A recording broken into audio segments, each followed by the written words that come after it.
invariably. Sometimes people have the idea that they can connect. I know when I was a younger man, I was taught this, the Dale Carnegie book, and I love the book, How to Win Friends and Influence People. But as a young, aggressive A-type, I took that material not the way Mr. Carnegie intended it. I took it with people are my way to get what I want. That's right. And very easy to do. Very, very manipulative, yes. almost. And so I saw the relationship as a commodity. But you've got to really get emotionally and spiritually the other side of that and approach that from a true service, a true, I'm going to help you even if I don't get anything out of it. Well, that's exactly right. And if I can just throw in a rabbinic element, that is the whole message of the story of Joseph and his brothers. The brothers were going to kill Joseph, and Judah said, what profit is there in selling our brother? Which means the brothers think, hey, if we can figure out a way to make a buck, let's kill him. But they couldn't, so they came up with the idea of selling him. And well, now we made $1. This is like the worst anti-Semitic stereotype, isn't it? But then Joseph fixes everything up, and he sends their money back with them in the sack, and they come home with the food after the famine. They went to Egypt. They open their bags, and they all panic. They see the original money there, and they don't catch on. Joseph is giving them a message. It's not about the money, you idiots. It's about the relationships. The relationships build money. Money doesn't build relationships.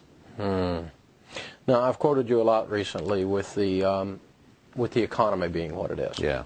And the self-fulfilling prophecy that drives the stock market. And you often say that money is spiritual. It involves a faith element. It involves a hope element. These are spiritual things. Talk about that in these economic times with the stock market, the housing market, the general economic malaise that's out there. Well, one of the best proofs that money is spiritual, of course, is that it's possible to destroy without actually touching it. And what I mean by that is that if I want to damage a motor car, I've got to come there with a sledgehammer or some way to damage it. But damaging money, it's really very, very different. If we were able to persuade everybody, if through the power of your show, you managed to persuade everybody that at noon tomorrow a giant big meteorite was going to slam into the earth and destroy everything, and you're a cheerful sort of guy, so you put the best face on it and you say, hey everybody, look, it's not just the Baptists, it's the Jews as well. Everybody's going. I mean, you know, and you've all had a pretty good ride up till now, so relax, it's over. You know, it's all ending tomorrow. And if we can persuade people that the world is really ending because of a giant meteorite slamming into the planet tomorrow, what have we done to everyone's net worth? Destroyed it. And if you don't believe me, just try and sell something. You have zero value because the world is ending tomorrow. The knowledge that the world is over, the knowledge that there is no tomorrow and no next week, utterly destroys wealth. Now let's play the reverse analogy. Let's imagine that once again, using your natural ebullience and your compelling persuasiveness, you're able to persuade everybody that not only is tomorrow going to be fantastic, you just got to persuade people the market's gone up, values are coming back at lunchtime tomorrow, it's a miracle, it's incredible, and not only that, but everyone is going to be able to live for 300 years. You're all going to have lifespans of 300 years. What has happened to people's net worth? Literally, just by your persuading people of that. This demonstrates how psychological money is. It's spiritual, it's not tangible, it has nothing to do with discs of metal.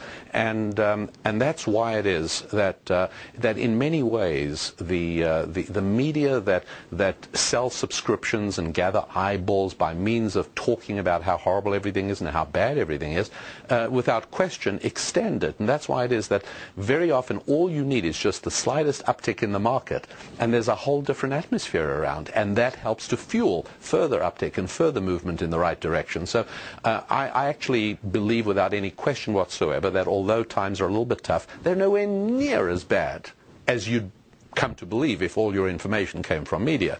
But if you're actually out there talking to people and you see how many mortgages in America are being paid on time. Right now, over 90% of the mortgages in America are actually being paid on time. And if you look at the number of people who are working and you look at the various industries that are actually doing very well indeed, you say to yourself, you know what? This is all going to turn around a whole lot quicker than any of the naysayers are saying. Yeah, I tried to go to a sporting goods store on Saturday, and this is a sporting goods store. I don't think there's a single necessity in there. Right. And there was not a single parking space. I parked around back in the warehouse area and walked around to get in the place. I don't know why I even wanted to go in there knowing it was going to be that crowded, but they had good checkout lines. We got right out. But, I mean, I came out of there with my stuff going, where are all these people in here for recreation on a Saturday? but we're supposed to be in the worst time since the Great Depression. It's just not logical. No, it isn't. And so, yes, there's some folks hurting out there, but the reality is in the marketplace that there's a lot more economic activity than the media would indicate. And the scary thing is, depending on what you watch and what you believe, tells us what you're going to do about your future. That is exactly right. The belief is there. And also, I mean, not to be too crass about it, but folks who'd been taking your advice for years and who are now cash rich, what a great time for them, isn't it? What a marvelous set of opportunities are waiting.